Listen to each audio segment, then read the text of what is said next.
यदि लोगों की समस्या को देखें तो किसी का जमीन पे कब्जा है, किसी का मकान पे कब्जा है। मतलब जमीन जो है पर कोई व्यक्ति कब्जा करके खेती कर रहा है, कोई जो है मकान बना के जो है लंबे समय से रह रहा है।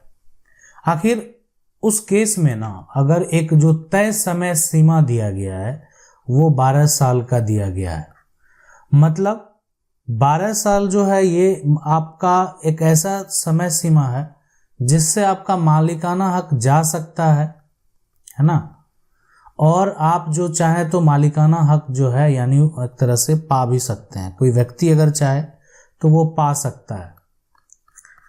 लेकिन अगर कोई भी व्यक्ति किसी के जमीन पे कब्जा किए हुए है या किसी के जमीन पे कब्जा करके मकान बनाकर रह रहा है तो आखिर हमारा कानून क्या कहता है और सुप्रीम फैसले हैं, अगर उसको देखा जाए तो सुप्रीम कोर्ट के फैसले में क्या कहा गया है उसको भी जानने का प्रयास करेंगे।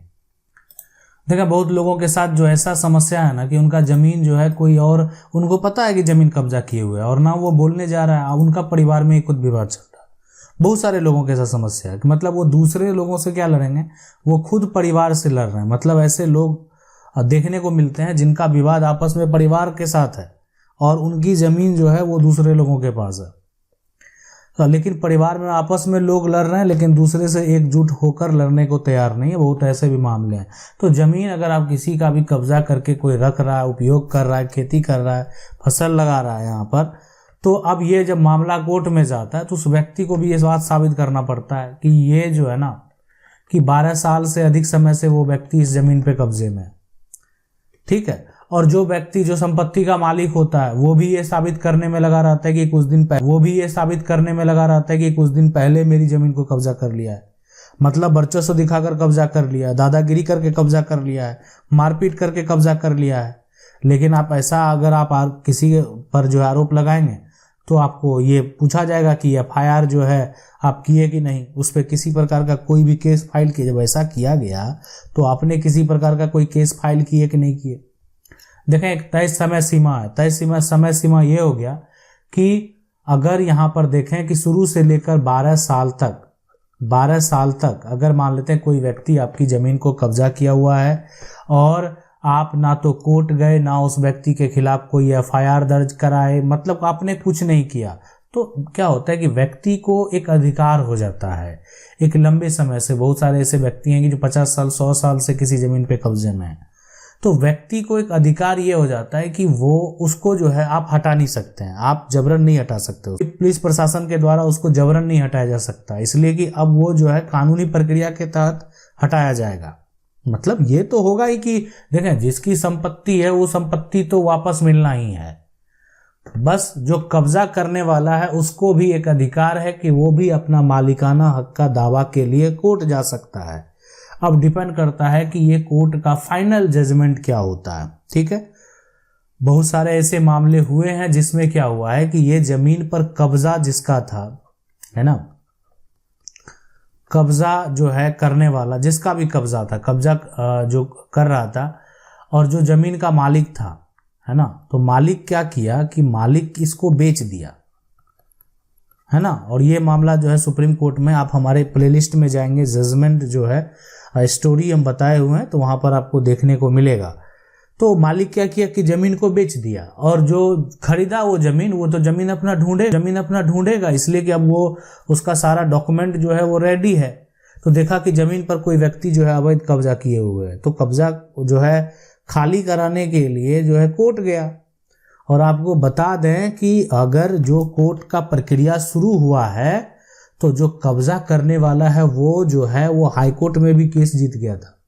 जो कब्जाधारी है वो हाई कोर्ट में यानी और जो है लोअर कोर्ट में भी केस जीत चुका था यानी, लेकिन फाइनल जब एक तरह से जजमेंट सुप्रीम कोर्ट का आता है तो सुप्रीम कोर्ट के द्वारा साफ साफ ये कहा गया कि ये संपत्ति का जो है सिर्फ एक तरह से संपत्ति का टाइटल जिसके पास है, संपत्ति का मालिक वही होगा।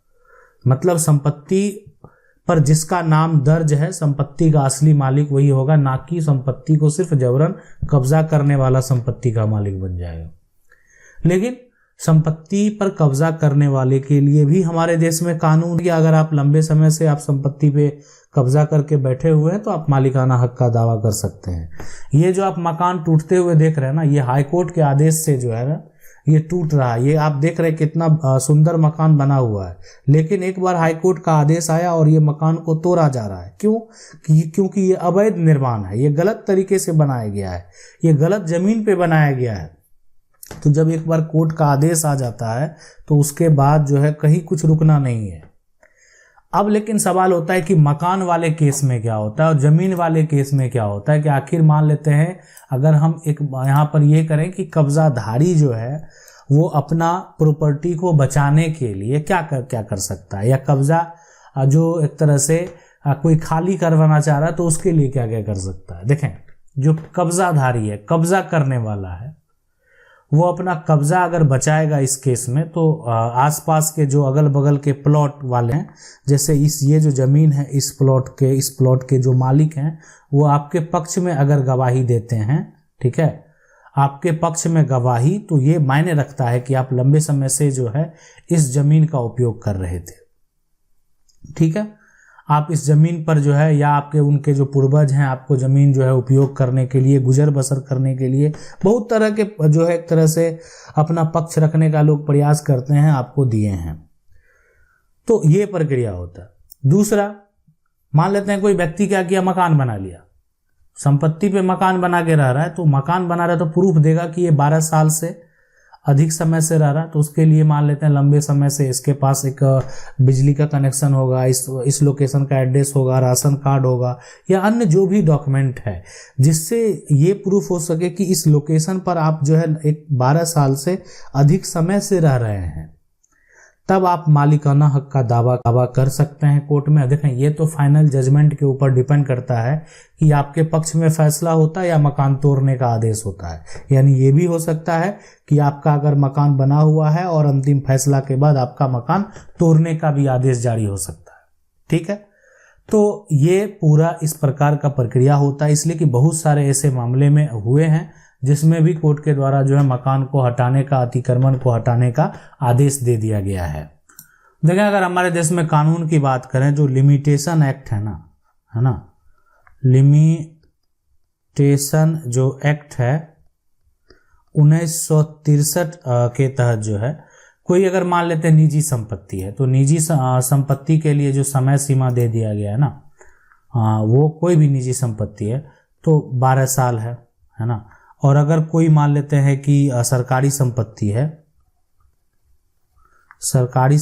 है तो उसके लिए जो समय सीमा दे दिया गया वो 30 वर्ष का दे दिया गया है, 30 वर्ष।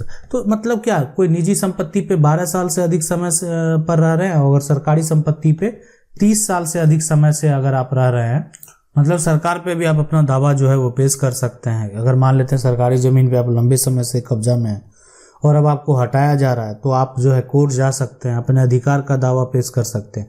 देखिए, कुछ ऐसे कंडीशन होते हैं जैसे राज्य सरकार के, अगर हर राज्य में आप देखें तो उन व्यक्ति के लिए, जो व्यक्ति गरीब है, जिनके पास जमीन नहीं है, मतलब खास करके ऐसा नहीं कि खेती करने के लिए, खास करके रहने के लिए, अगर वो उसके पास जमीन नहीं है और वो किसी भी जमीन पर मकान बनाकर रह रहा है, ठीक है, उस जमीन के अलावा उस व्यक्ति के पास और कोई जमीन नहीं है, तो यहाँ पर तो राज्य सरकार भी अधिकार दे देते हैं कि आप जिस जमीन पर घर बना के रह रहे हैं वो किसी का निजी जमीन हो या सरकारी जमीन हो, आप रह सकते हैं। ठीक है, मतलब किसी का निजी भी जमीन है तो भी रह सकते हैं, किसी का सरकारी जमीन है तो भी आप जो है रह सकते हैं। इसलिए कि एक देखें कि एक कानून राज्य सरकार के द्वारा बनाया जाता है कि जमीन को बंदोबस्त कर दिया जाता है उस व्यक्ति के नाम से जो व्यक्ति उस पे कब्जे में है। और खास करके ये कंडीशन तभी लेकिन लागू होता है जबकि उस व्यक्ति के पास भूमि ना, उसके पिता के पास भूमि है। हाँ, ये कंडीशन तब लागू नहीं होता है जब उसके पास भूमि पहले था, अब वो बेच चुका है, सारा भूमि उसका खत्म हो गया, अब उसके पास भूमि नहीं है। ये तब लागू होता है कि जब उसके पूर्वज का पूरा अगर रिकॉर्ड देखा जाए तो वो व्यक्ति के पास कहीं भी किसी प्रकार का गुजर बसर करने के लिए कोई भी जमीन नहीं है। तो उस केस में वो जो है अपना दावा पेश कर सकता है, वो बंदोबस्त का डॉक्यूमेंट बनाया जा सकता है। तो अगर ऐसा हो जाता है तो फिर उसको हटाया नहीं जाएगा, तब तक वो संपत्ति पर जो है बरकरार रहेगा, जब तक कि वो अपने पैसे से, अपने कमाई से अपने लिए कोई प्रॉपर्टी नहीं खरीद ले, या उसके जो उत्तराधिकारी हैं, उनके जो बेटे हैं, वो संपत्ति नहीं खरीद ले। आशा करते हैं वीडियो अच्छा लगा होगा। वीडियो को लाइक जरूर कर दें। चैनल को पहली बार देख रहे हैं, सब्सक्राइब करके जो बेल आइकन है उसको जरूर दबा लें। मिलते हैं अगले वीडियो में, तब तक के लिए।